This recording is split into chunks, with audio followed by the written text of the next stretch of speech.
Let us take human karyotype as an example to explain autosomes and allosomes.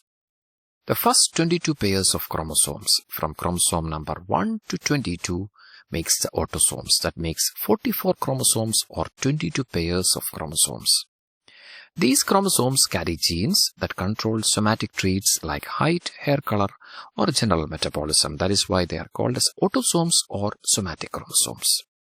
The other two of the total 46, XY in male and XX in female, together forms 46 chromosomes in humans.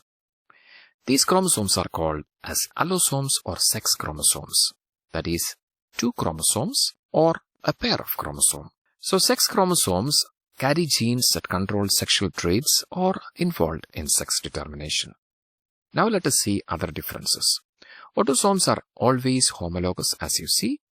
The members of the pair are identical in size and shape, whereas allosomes can be non-homologous in the case of males, as you see. X and YX chromosome is large, whereas Y chromosome is small in the case of human males. Autosomes are numbered from 1 to 22 based on the size. Chromosome 1 is the largest, whereas chromosome 22 is the smallest. Whereas allosomes are designated as X and Y, XY in male and XX in females in humans. Autosomes follow Mendelian inheritance patterns for most part, whereas allosomes follow sex-linked inheritance patterns like X-linked inheritance.